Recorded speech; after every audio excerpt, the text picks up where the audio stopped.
নমস্কাৰ, মই মৌজিদ। বন্ধুসকল, পলকতে চাওঁ আজি সন্ধিয়াৰ 7টা গুৰুত্বপূৰ্ণ খবৰ।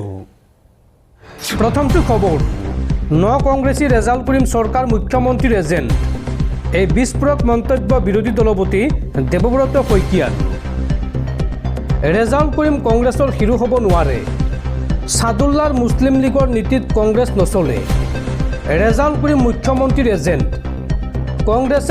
কংগ্ৰেছৰ এজেণ্টবোৰ শেষ হোৱাৰ পাছত নতুন এজেণ্ট হিচাপে মুখ্যমন্ত্ৰীয়ে হয়তো প্ৰেৰণ কৰিব পাৰে ৰেজাল্ট কৰিম চৰকাৰক। এই বিস্ফোৰক মন্তব্য বিৰোধী দলপতি দেৱব্ৰত শইকীয়াৰ। পৰৱৰ্তী খবৰ, আজি ভোগালীৰ উৰুকা। কৃষিজীৱী অসমীয়া উদযাপন কৰিব উৰুকা। আটক ধুনীয়া ভেলাঘৰ সাজি নিশালৈ ভোজ ভাতৰ আয়োজন। পৰিয়ালৰ সৈতে লগে ভাগে উৰুকাৰ এসাঁজ খাব প্ৰতিগৰাকী অসমীয়াই। আৰু এই শুভ দিনটোত অসমৰ প্ৰতিগৰাকী অসমীয়ালৈ মাঘ বিহু তথা ভোগালীৰ শুভেচ্ছা জনাইছোঁ। পৰৱৰ্তী খবৰ, মাঘ বিহুৰ উৰুকাৰ দিনা অসমবাসীলৈ দুখবৰ। বিশিষ্ট কণ্ঠশিল্পী সমৰ হাজৰিকাৰ দেশবাহান। সুধাকণ্ঠ ডক্টৰ ভূপেন হাজৰিকাৰ কনিষ্ঠ ভাতৃ সমৰ হাজৰিকা। মাঘ বিহুৰ উৰুকাৰ দিনাই অসমবাসীলৈ দুখবৰ। বিশিষ্ট কণ্ঠশিল্পী সমৰ হাজৰিকাৰো নাই। নিজ বাসগৃহত শেষ নিশ্বাস ত্যাগ কৰে কণ্ঠশিল্পীগৰাকীয়ে। উল্লেখযোগ্য যে দীৰ্ঘদিন ধৰি অসুস্থ হৈ আছিল সমৰ হাজৰিকা। নিউমনিয়া ৰোগত আক্ৰান্ত হৈ আছিল তেওঁ।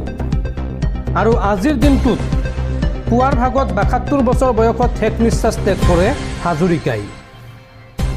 দৰ্শকসকলৰ বহুতো গুৰুত্বপূৰ্ণ খবৰ আছে। তাৰ আগতে আপোনাক জনাওঁ যে যদি আপুনি এতিয়ালৈকে এইটো ভিডিঅ'ত লাইক কৰা নাই তেন্তে এতিয়াই ভিডিঅ'টোত লাইক কৰি দিয়ক। আৰু এনেকুৱা ধৰণৰ ভিডিঅ'সমূহ নিতৌ চাবলৈ চেনেলটো ছাবস্ক্ৰাইব কৰি কাষত থকা বেল আইকনটো প্ৰেছ কৰি ৰাখক। পৰৱৰ্তী খবৰ, বাংলাদেশত পুনৰ হিন্দু যুৱকক হত্যা। এইবাৰ হত্যাৰ বলি হ'ল সমীৰ কুমাৰ দাস নামৰ এইগৰাকী হিন্দু যুৱক। বাংলাদেশৰ ফেনী জিলাত দুৰ্বৃত্তই হানি খুচি হত্যা কৰে যুৱকজনক। পেছাত এজন অটো চালক আছিল। সংখ্যালঘু এই হিন্দু যুৱকজন।